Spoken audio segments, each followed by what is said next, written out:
Government officials and experts from the Niagara College sat down for the third session of the Mainstreaming Gender Equality in St. Lucia's National Sustainable Development Plan, launched earlier this year. Anna Andrasik is the Executive Director of Feminist Data and Research FDR Inc. and an expert at Niagara College for the project of gender budgeting and planning. She hopes that the workshop will highlight the need to actively incorporate gender budgeting and planning at all levels of the public service.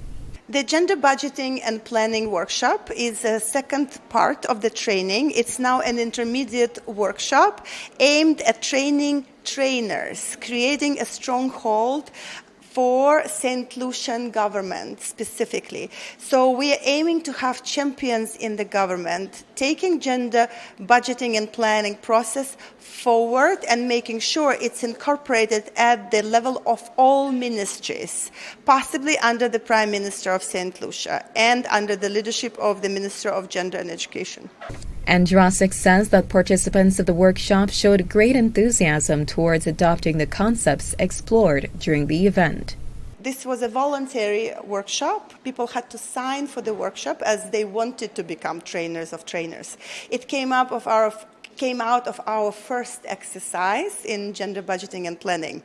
So this time around, our participants are dedicated staff from various ministries, interested in learning more and incorporating this expertise within their respective departments and units at a larger macro level in St. Lucia and being willing to share interregionally and globally. Director of Gender Relations Janie Joseph says gender budgeting plays a critical role in effectively mainstreaming genders throughout the public service, which ensures that budgets prepared for any initiative are balanced and reflective of the demographics involved. This particular process that we're going through, that second phase of the training, will ensure that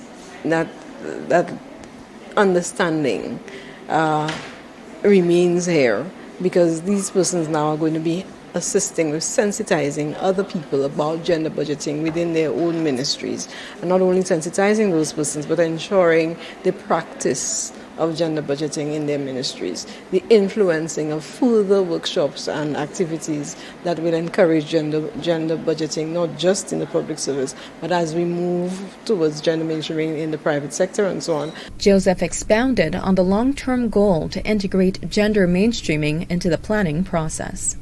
This is a third of the workshops within the context of the project. Niagara College has provided general gender mainstreaming training, basic concepts in gender, and introduction to gender-based analysis. We've also done the general workshop on gender budgeting and planning, and this is the second of the gender budgeting and planning workshops. The Department of Gender Relations is scheduled to host the second leg of the General Gender Concepts and Gender-Based Assessments in January 2020. This phase will include a larger group of public servants. Russell Lord for the HDS News Force.